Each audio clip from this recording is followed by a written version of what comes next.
This is our display right here. Looks pretty good for the MPC Studio. Now, first thing you need to do is to set up your contrast. Now to do this, you're going to hold down Shift and you're going to turn the data wheel. And you can get the contrast that works best for you. And you got to hold it down and sort of get the right view. So right now I'm just going to turn it around here and get the best view right there. Now once you do, you're good to go. Now to get around the screen, you can use your cursor up and down, left and right. So I can go up, I can go to right, I can go left.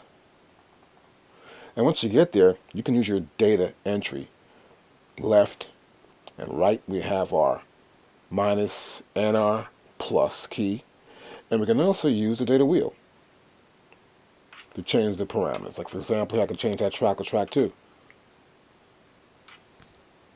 Now you notice when I do change the tracks that you'll see them change here in this little diagram right here next to loop on. Let's go to the next track.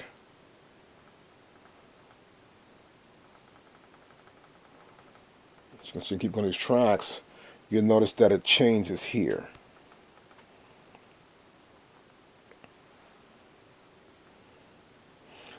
Also have instrument. Could be MIDI or plug-in.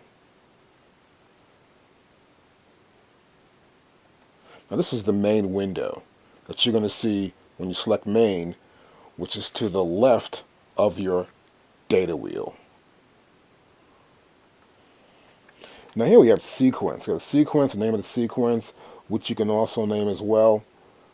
Then we have the length in terms of bars, the tempo right here, the BPM. You can change that, of course, with data wheel or your plus or minus data buttons. Here we've got the bars, so how long that sequence is. And of course, loop on. So if loop is on, that means it'll play to the beginning and then loop again. But once it gets to the end, if loop is off, it'll just stop.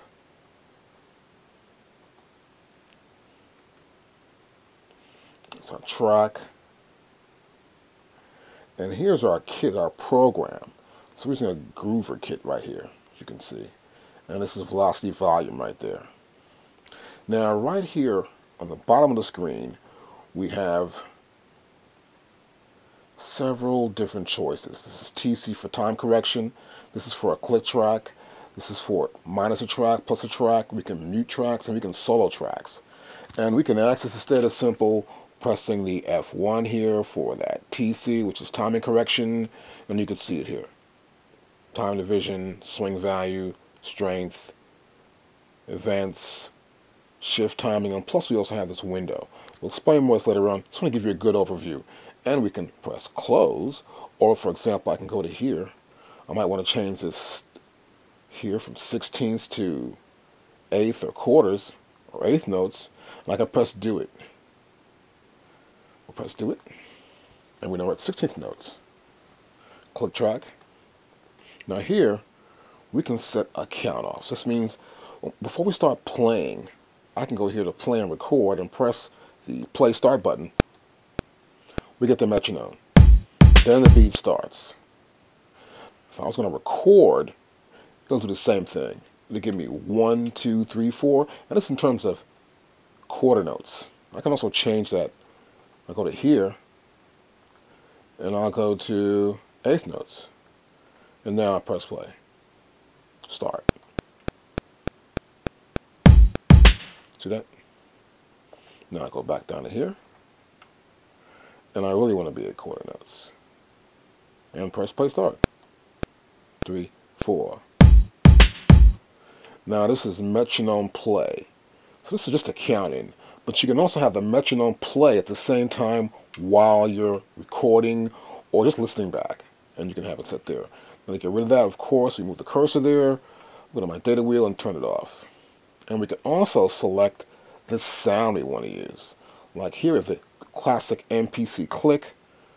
We can also use a shaker, a side stick, side stick 2, tambourine,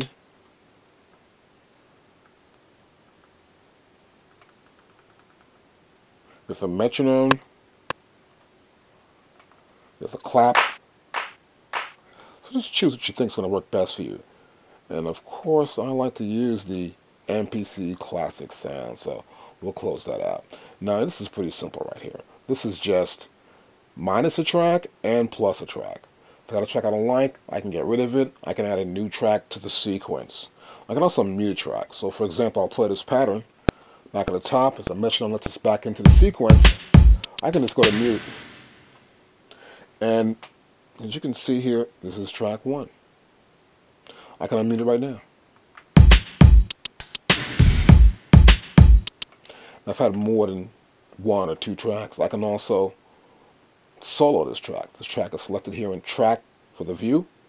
I can press solo, and that track would be soloed.